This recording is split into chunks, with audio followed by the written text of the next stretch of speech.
Hello, everybody, and welcome to Sport and Journey. Hope everybody's doing well.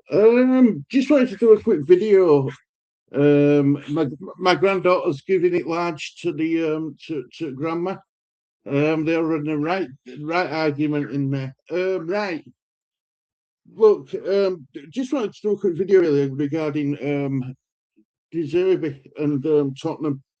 And I've never known any other club, a manager, come to sign up a 5-year deal on £12 million a year, and before he's even reached the UK, he's facing an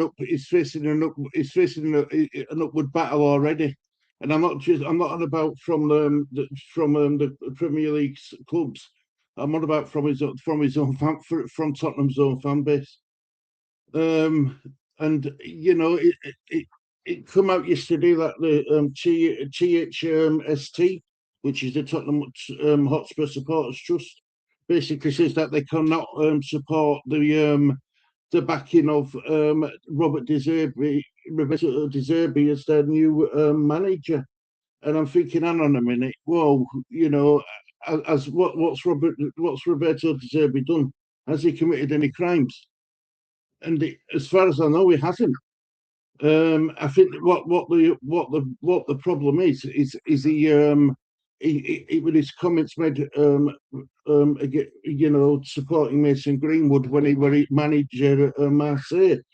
Now, forgive me, but I've made loads of mistakes in my lifetime, loads, absolutely loads, and I'd like to think that as I've grown up a bit, you know, I've I've learned from my mistakes, and I'm trying to be a better person than what I was back in my younger days, right? But the worst thing is, Robin, the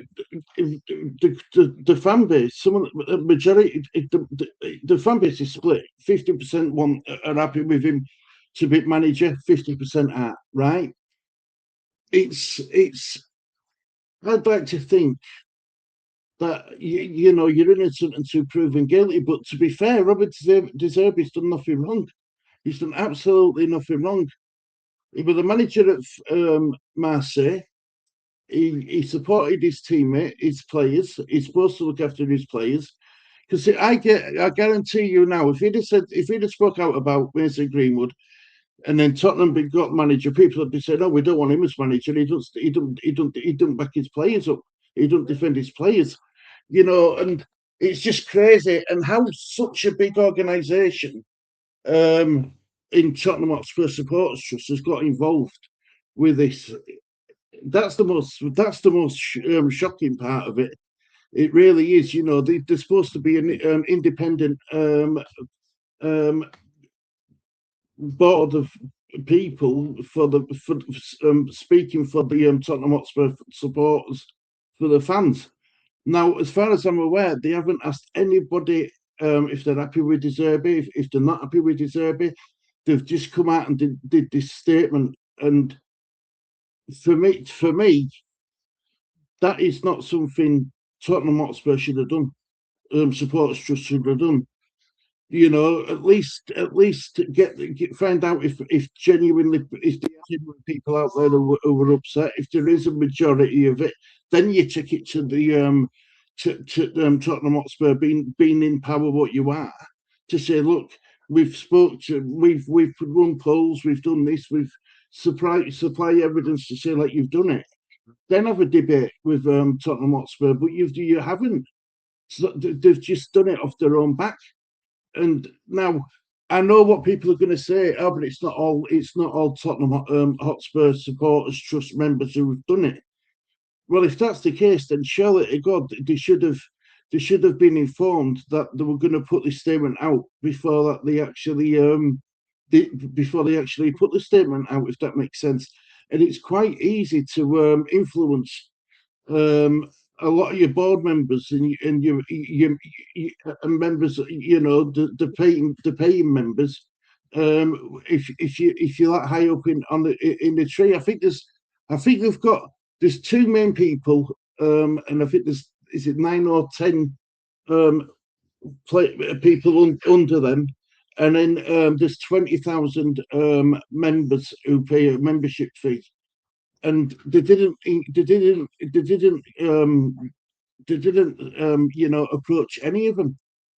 And even if they did, the people surely God, one of them would have said to him, "Hang on a minute, Zerbi's not the one who's Zerbi's name shouldn't be in question. If it's all solely about Mason Greenwood, De Zerbi's name should not be in question. It shouldn't be."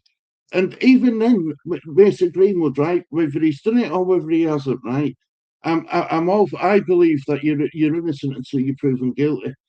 I went through a court case recently where I was treated like I was guilty before I was innocent, but luckily I was found innocent.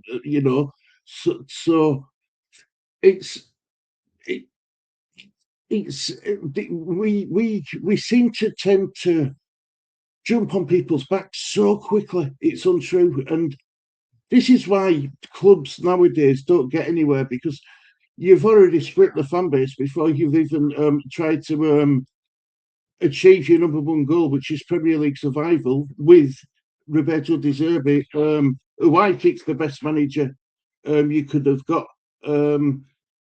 You know, who were available and who want who want who accepted to come to Tottenham. Yes, I know he's been paid handsomely, but he's still come to do a job for you. And it's mad. It's absolute madness what's happened. It's it it's it's not and it doesn't look like this argument's gonna cool off anytime soon, because when one group starts saying things, another group jumps on bandwagon, and then another group jumps on bandwagon, and before you know it, it's a snowball what's going down this massive mountain, and it can't stop traction. And it's going to be difficult enough for De Zerbi without all this on his back. Now I don't care how tough you think the man is, he's still got feelings, and he won't want to come into a club before he's even walked through the door, knowing that people have he's got a target um, um, painted on his back, and you just got to give the man a chance. You've got to give him a chance. It could be the best thing what's happened to Spurs in a very, very long time since Poch. He's got no release clause in his contract, so he wants to stick it out for the long haul. But you're treating him like he's a common criminal. Some of these organisations, and it's wrong. It's totally wrong. So you have to give him time. You have to get off his back. You have to let him do his job. You have to let him keep you in that division, because that's the most important thing.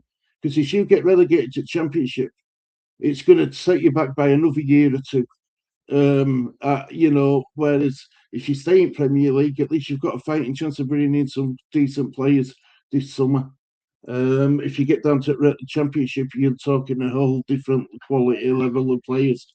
So, I just don't get it. I don't understand it. I don't know why people are why he's public enemy number one without even without even doing a full day, without even doing a day of work yet. Anyway, I'm going to leave it there. Thank you for watching this edition at Sporting Journey. Until next time, have a great day. See you all soon. Take care. Bye bye.